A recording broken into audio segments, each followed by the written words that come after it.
जय हरी शेतकरी मित्रांनो, आपली पेरणी गिरणी झाल्याच्या नंतर आपल्याला ई पीक पाहणी करावं लागायची आणि ई पीक पाहणी करायची म्हणलं की लय झंझट. कारण एक तर ते वावरात गेल्यावर ते ॲप चालत नाही, इंटरनेट चालत नाही, कवा कवा आपल्या मोबाईलची चार्जिंगच नसती कारण लाईन टिकत नाही. मात्र आता टेन्शन घ्यायचं काम नाही. आता ह्या सगळ्या भानगडी मिटणार आहेत. भूमी अभिलेख विभागानं असा निर्णय घेतलाय की आता ही त्यांच्या स्तरावर ही ई पीक पाहणी करण्यात येणार आहे. कारण जे सहाय्यक नेमले जाणार आहेत का, ते सहाय्यकच आता ई पीक पाहणी करणार. म्हणजे शेतकऱ्याला कुठं करायची गरज नाही. मात्र शेतकऱ्याला आता असं वाटू शकते आपण जे वावरात पेरलंय ते बरोबर ते ई पीक पाहणीत येणार का?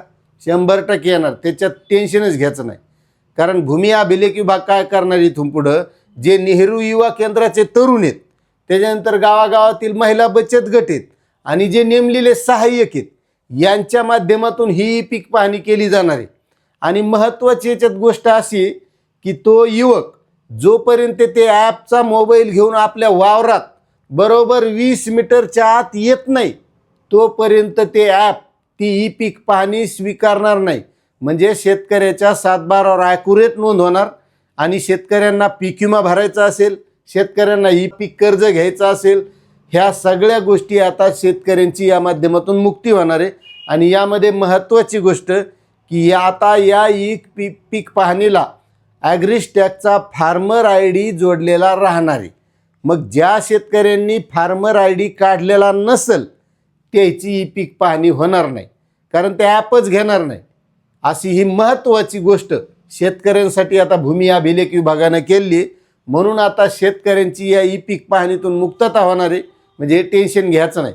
आणि त्यासाठी मुद्दाम MEHDCS हे महत्त्वाचं ॲप आता विकसित केलं आहे आणि या ॲपच्या माध्यमातून ही सगळी नोंद आता ते नेहरू युवा केंद्राचे तरुण, महिला बचत गट आणि जे काही शासनाच्या माध्यमातून सहाय्यक नेमले जातील ते सहाय्यक करणार आहेत.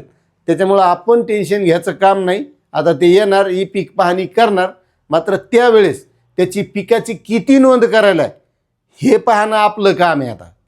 कारण आपण किती पेरलंय, 2 एकर पेरलंय, कोणतं 4 एकर पेरलंय, 1.5 एकर पेरलंय, त्याच्यात नोंद घेताना ते पाहणं महत्त्वाचं आहे. लोकेशन बरोबरच घ्यावं लागणार, पण नोंद किती व्हाली ते आपण पाहायचं. तेवढी काळजी आपण घ्यायची. असा हा महत्त्वाचा निर्णय भूमी अभिलेख विभागाने घेतलेला आहे. अशी ही माहिती होती. तुम्हाला माहिती कशी वाटली नक्कीच कमेंट करा. चॅनलवर नवीन असाल तर सबस्क्राईब करा आणि जास्तीत जास्त शेतकऱ्यांना शेअर करा. धन्यवाद.